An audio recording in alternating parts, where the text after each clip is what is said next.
नमस्कार। आकाशवाणी जयपुर अजमेर से प्रस्तुत हैं प्रादेशिक समाचार।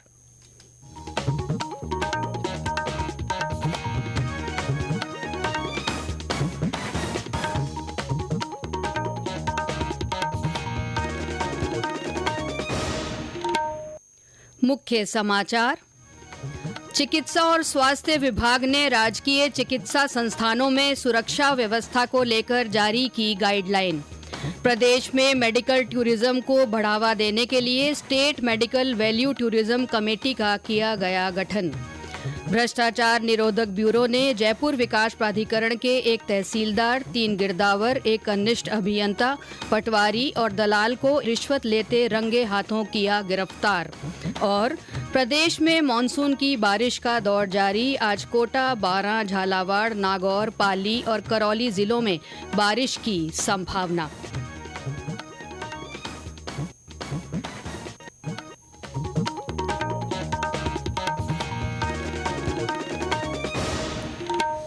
समाचारों के साथ मैं अल्पना राठौड़ और अब समाचार विस्तार से।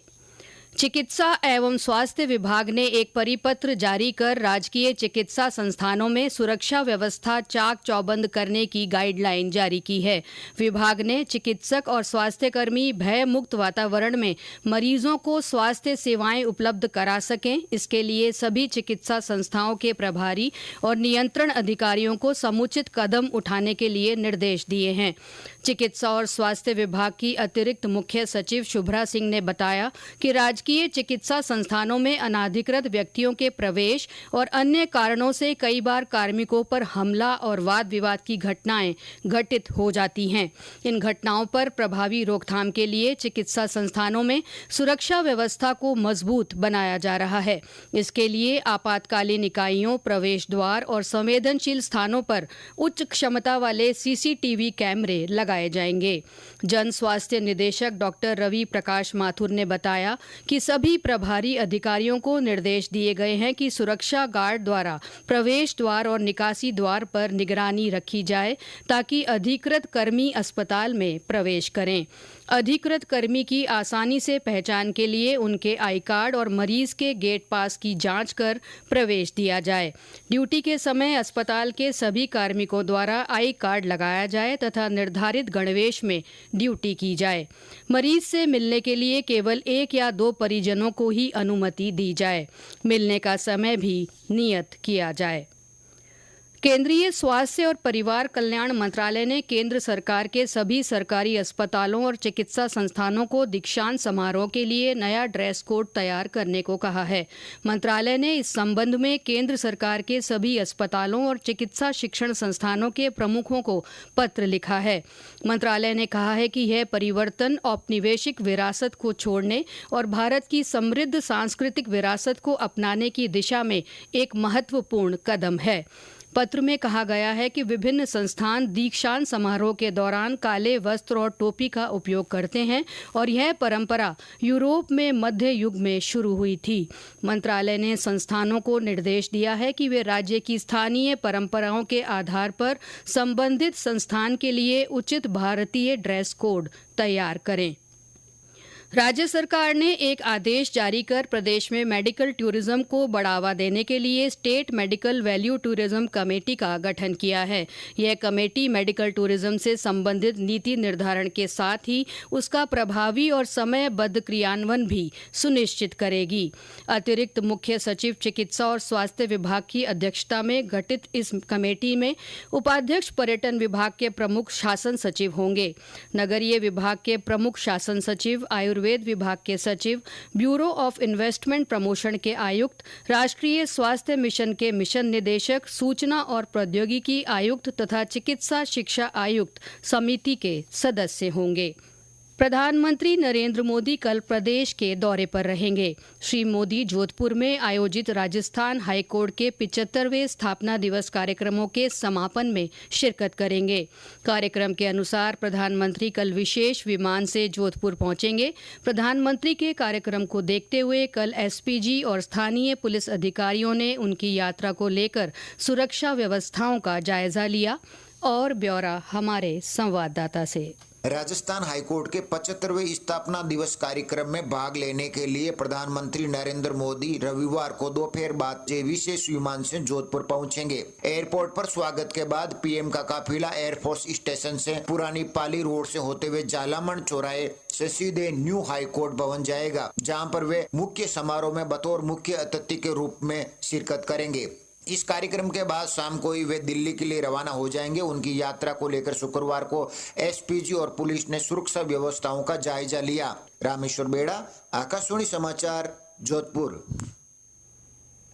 भारतीय खाद्य संरक्षा और मानक प्राधिकरण FSSAI ने खाद्य उत्पाद से जुड़े संचालकों और ई-कॉमर्स प्लेटफॉर्म पर खाद्य उत्पाद से जुड़े संचालकों से दूध और दूध से बने उत्पादों की सभी पैकेजिंग से A1 और A2 के बारे में सभी दावे तत्काल हटाने का आदेश दिया है।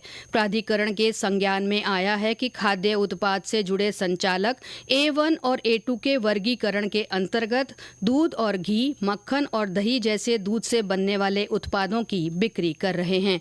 प्राधिकरण ने कहा है कि दूध में A1 और A2 का वर्गीकरण आवश्यक रूप से प्रोटीन के संबंध में होना चाहिए। इसलिए दूध वसा उत्पादों के संबंध में A2 का दावा भ्रामक है और ये प्रावधानों के अनुरूप नहीं है। ये समाचार आकाशवाणी जयपुर अजमेर से प्रसारित किए जा रहे हैं।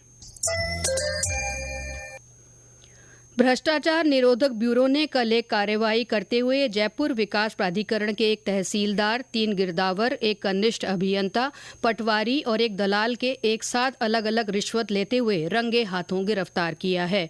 भ्रष्टाचार निरोधक ब्यूरो के महानिदेशक डॉक्टर रवि प्रकाश मेहरड़ा ने बताया कि एसीबी को परिवादी द्वारा अपनी जमीन के 90A रूपांतरण करवाने के एवज में इन अधिकारियों द्वारा अलग अलग करीब 13 लाख रुपए की रिश्वत मांगी जा रही थी, जिस पर एसीबी ने शिकायत का सत्यापन कर मय टीम ट्रैप की कार्यवाही को अंजाम देकर तहसीलदार, कनिष्ठ अभियंता, गिरदावर, पटवारी और दलाल को राशि के साथ मौके पर ही गिरफ्तार कर लिया। डॉक्टर मेहरना ने कहा कि एसीबी के पास भ्रष्टाचार से संबंधित कई महत्वपूर्ण जानकारी और साक्ष्य मौजूद हैं। इन सूचनाओं के आधार पर विभाग कड़ी कार्रवाई करने के लिए प्रतिबद्ध है। मुख्यमंत्री भजनलाल शर्मा ने कहा है कि शहरी क्षेत्रों के निवासियों के लिए गुणवत्तापूर्ण जीवन उपलब्ध करवाने और भविष्य की आवश्यकताओं को ध्यान में रखकर दीर्घकालीन योजनाएं बनानी होंगी। श्री शर्मा कल एक निजी कार्यक्रम में विकसित राजस्थान 2047 नगरीय निकायों के लिए रोड मैप राज्य स्तरीय आमुखीकरण कार्यशाला को संबोधित कर रहे थे। उन्होंने कहा कि जिस प्रकार भवन निर्माण के लिए उसका नक्शा बनाना जरूरी है, उसी तरह भविष्य की आवश्यकताओं को ध्यान में रखकर विकास का रोड मैप तैयार करना भी आवश्यक है। श्री शर्मा ने कहा कि साल 2047 तक विकसित राजस्थान की परिकल्पना साकार करने के लिए हमें शहरों को आवास, शिक्षा, स्वास्थ्य, रोजगार, परिवहन सहित सभी जरूरी सुविधाएं उपलब्ध करवाने के लिए सक्षम बनाना है। बीकानेर में एक सड़क हादसे में 3 लोगों की मृत्यु हो गई और एक व्यक्ति घायल हो गया। जिले के रासीसर गांव में भारतमाला रोड के पास 2 कारों के आपस में टकराने से ये हादसा हुआ। दुर्घटना के बाद मौके पर पहुंची पुलिस ने घायल को पीबीएम अस्पताल के ट्रॉमा सेंटर में भर्ती कराया है, जहां उसका इलाज चल रहा है। प्रदेश में पिछले 24 घंटों में कई जगहों पर हल्की से मध्यम व कुछ जगहों पर भारी बारिश हुई। मौसम विभाग ने आज कोटा, बारां, झालावाड़, नागौर, पाली और करौली जिलों में कहीं कहीं हल्की से मध्यम बारिश की संभावना जताई है। विभाग के अनुसार कल पाली, झुंझुनू, चित्तौड़गढ़, टोंक जिलों के कुछ स्थानों पर भारी बारिश दर्ज की गई। भीलवाड़ा के रायला और आसिंद में कई जगह मूसलाधार बारिश हुई। जैसलमेर से हमारे संवाददाता ने बताया कि वहां कल शाम को कर बारिश हुई, जिससे सड़कों पर पानी भर गया। सरहदी जिले जैसलमेर में एक बार फिर मानसून सक्रिय हुआ और झमाझम बारिश से आमजन को राहत मिली। जैसलमेर शहर, बासनपीर व बड़ाबाग सहित ग्रामीण क्षेत्रों में हुई सुखद बारिश से धरती पुत्रों व पशुपालकों के चेहरे खिल उठे। शुक्रवार की देर चाहे करीबन 1 घंटे तक कभी तेज तो कभी हल्की बारिश का दौर चला। तेज बारिश के चलते स्वर्ण नगरी की सड़कों पर पानी पानी हो गया और शहर वासियों के साथ साथ सैलानियों ने भी राहत भरी बारिश का जमकर लुत्फ उठाया। झमाझम बारिश से ऐतिहासिक गड़ीसर सरोवर सहित ग्रामीण क्षेत्रों के जलाशयों में पानी की अच्छी आवक हुई है। मनीष व्यास, आकाशवाणी समाचार, जैसलमेर। और अंत में मुख्य समाचार एक बार फिर।